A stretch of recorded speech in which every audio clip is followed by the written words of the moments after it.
بسم اللہ الرحمن الرحیم۔ یہ اس واقعے سے متعلق سوال ہے۔ یہ بہت مشہور واقعہ ہے، بہت سے حضرات اس کو بیان کیا کرتے ہیں، مقررین حضرات باعثین بہت اس کو بیان کیا کرتے ہیں۔ حضرت عمر فاروق رضی اللہ تعالیٰ عنہ سے متعلق جہاں بہت سے واقعات بیان کیے جاتے ہیں تو اس واقعے کو بھی خاص طور سے ذکر کیا جاتا ہے۔ بہت سے حضرات جو تحریریں لکھتے ہیں ان تحریروں کے اندر بھی اس واقعے کو ذکر کیا کرتے ہیں۔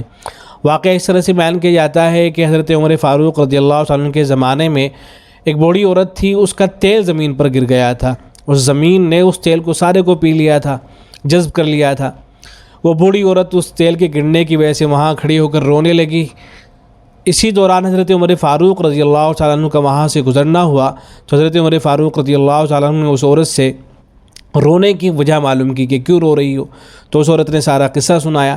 تو حضرت عمر فاروق رضی اللہ تعالیٰ عنہ نے اپنا کوڑا اٹھایا اور زمین پر مار کر کہنے لگے کہ تو اس عورت کے تیل کو واپس کر، ورنہ میں اس جگہ کسی بے نمازی کی لاش کو دفن کر دوں گا۔ یہ کہنا تھا کہ زمین سے تیل باہر نکل آیا اور اس عورت نے اپنا تیل کا جو برتن تھا اس میں اس تیل کو جمع کر لیا۔ تو اس قصے کو بیان کیا جاتا ہے۔ یہ قصہ بریلویوں کی جو بعض کتب ہیں ان کے اندر تو ملتا ہے، لیکن کسی بھی معتبر کتاب کے اندر یہ واقعہ نہیں ملتا ہے۔ اس لیے اہل علم نے صراحت کی ہے کہ اس واقعے کو بیان کرنے سے احتراز کیا جائے، اس کو بیان نہ کیا جائے۔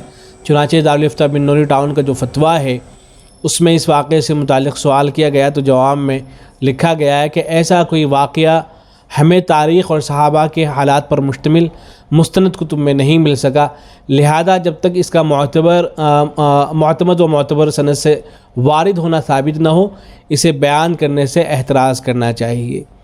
تو چونکہ یہ واقعہ معتبر کتابوں کے اندر نہیں ملتا ہے، اس لیے اس واقعے کو بیان کرنے سے احتراز کرنا چاہیے۔ والسلام علیکم ورحمۃ اللہ۔